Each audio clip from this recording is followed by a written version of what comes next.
안녕하세요. 하람 선생님과 함께하는 과학 시간입니다. 자, 오늘은 원자 배열이 달라지면 물질이 달라져 라는 제목으로 두 번째 시간인데요. 먼저 학습 목표부터 살펴볼게요. 화학 변화가 일어날 때 입자의 변화를 설명할 수 있다. 지난 시간과 동일하게 계속해서 물리 변화, 화학 변화에 대해서 살펴보고 있습니다. 이 화학 변화가 일어날 때 원자, 그 입자의 변화를 한번 설명해 보도록 할게요. 탄산수소 나트륨의 가열을 먼저 볼 건데요.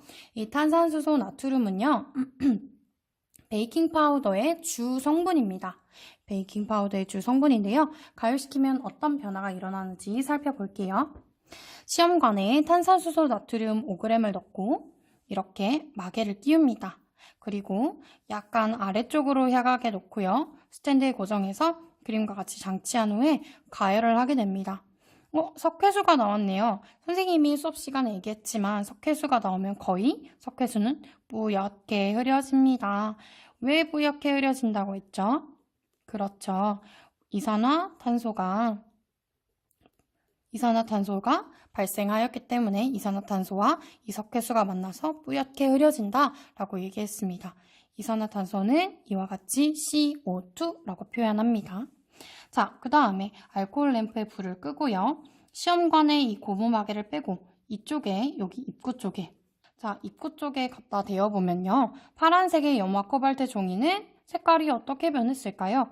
우리 앞에서 공부한 것과 같이 붉은색으로 변할 것입니다. 푸른색의 염화 코발트 종이가 붉은색으로 변했다는 것은 여기에서 물이 생성이 되었다는 것을 알 수가 있습니다.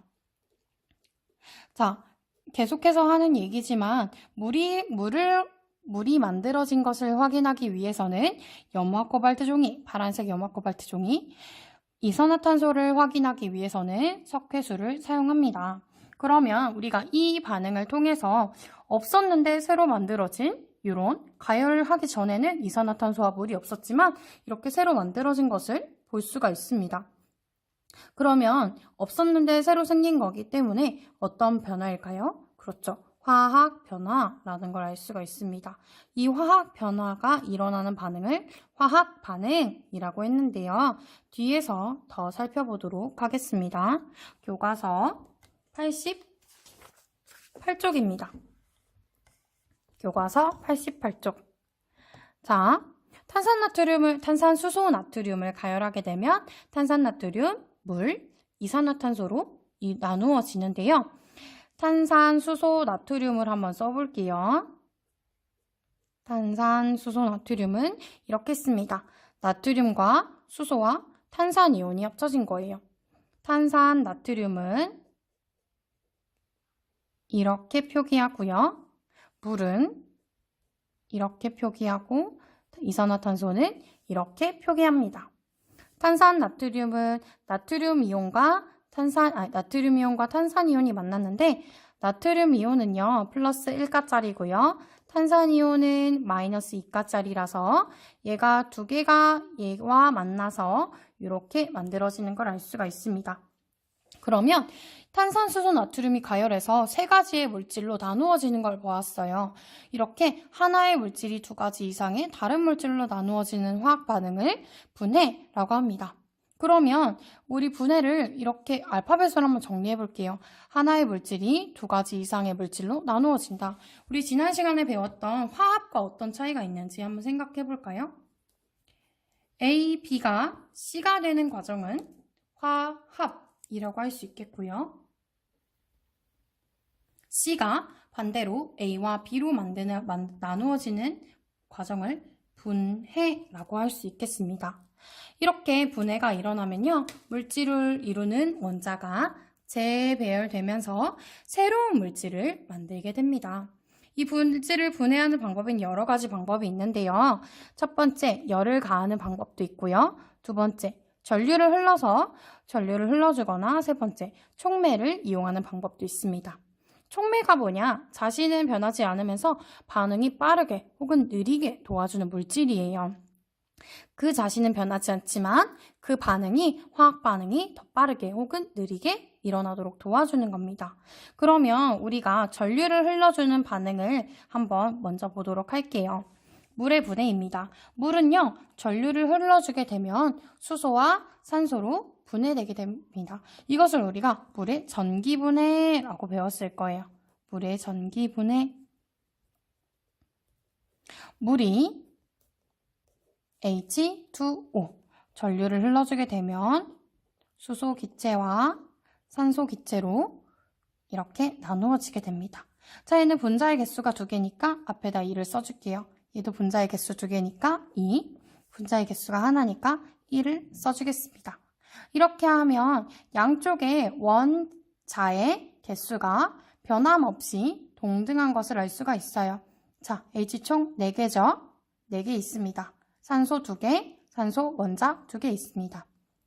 자, 그러면 촉매를 이용하는 방법도 보아야겠네요. 과산화수소입니다. 과산화수소는 물하고 비슷한데요. 과산화잖아요. 산소가 하나 더 있는 거예요. 그래서 H2O2라고 쓰고요.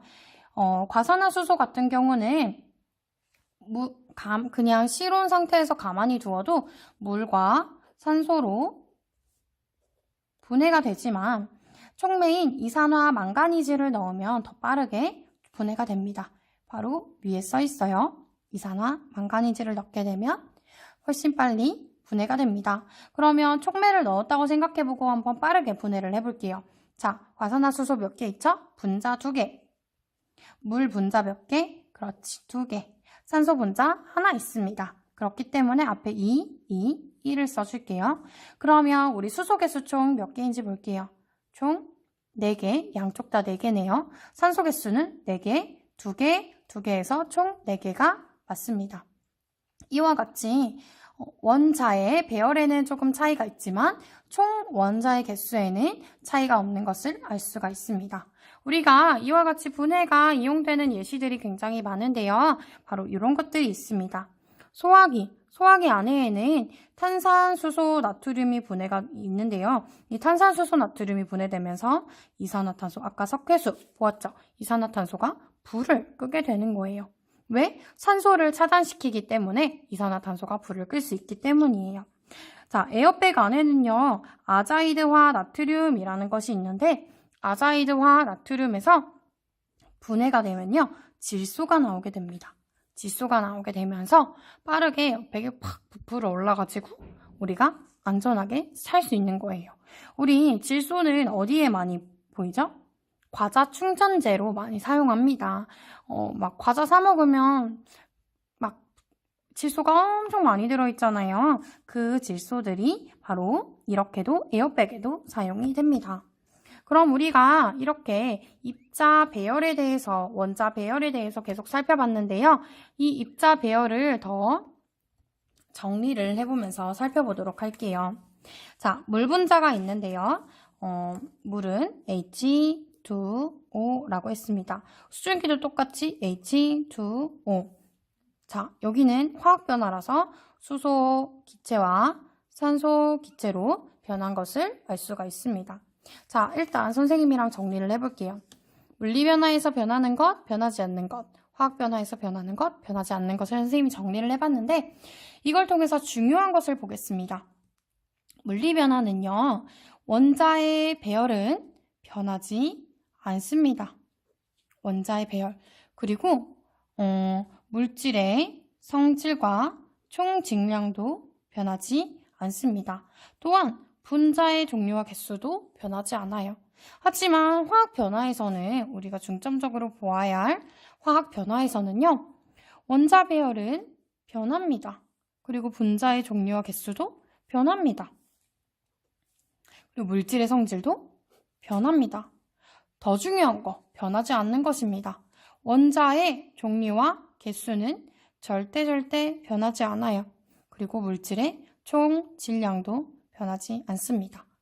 우리가 이렇게 화학 변화에서 변하는 것과 변하지 않는 것, 물리 변화에서 변하는 것과 변하지 않는 것을 잘 보고 이 그림으로 한번 같이 공부를 해보도록 할게요. 물질의 변화가 일어날 때 입자의 배열의 변화, 물리 변화예요. 물이 수증기가 되는 기화 현상을 나타내고 있네요. 자, 여기에서 분자의 배열이 변했나요? 얘는 좀 따닥따닥 붙어 있는데 좀 멀리 떨어 있죠? 이와 같이 분자의 배열은 변합니다. 분자 사이의 거리, 여기도 붙어 있는데 멀리 떨어졌어요. 아, 분자 사이의 거리는 변했구나 알 수 있습니다. 그러니까 물질의 부피와 모양은 당연히 변하겠죠. 물은 부피를 우리가 요만큼의 부피이지만 수증기는 더 커지는 부피를 알 수가 있어요. 자, 그러면 이 원자의 배열이 변하는지 안 변하는지 볼게요. 화학식으로 보면 훨씬 편해요. 원자의 배열 변하나요? 변하지 않아요. 원자의 종류와 개수도 변하지 않고요. 분자의 종류와 개수도 물, 하나, 둘, 셋, 넷, 다섯, 여섯, 6개로 똑같습니다. 물질의 성질과 총 질량 또한 똑같습니다. 이번엔 화학 변화를 살펴볼게요. 원자의 배열입니다. 자, 원자의 배열은 이렇게 생겼는데 이렇게 변했죠. 원자가 배열한 것을 원자의 배열이 바뀐 걸 알 수 있고요. 분자 또한 바뀐 것을 알 수가 있습니다. 물질의 성질은 당연히 변했고요. 원자의 종류와 개수, 원자, 종류, 하나, 둘, 셋, 넷, 다섯, 여섯. 산소가 6개, 하나, 둘, 셋, 넷, 다섯, 여섯. 산소 6개. 자, 수소 하얀 거 수소예요. 하나, 둘, 셋, 넷, 다섯, 여섯, 일곱, 여덟, 아홉, 열, 열하나, 열둘. 12개. 수소 12개 똑같은 걸 알 수가 있어요. 그러니까 원자의 종류와 개수가 변하지 않았으니 물질의 총 질량도 그대로인 것을 알 수 있습니다. 우리가 이와 같이 물리 변화와 화학 변화에 대해서 각각의 변하는 것, 변하지 않는 것을 입자의 배열까지 해서 살펴보았습니다. 여러분들이 개념 확인 정도는 충분히 풀 수 있을 거라 믿어요. 오늘도 수고했어요. 안녕.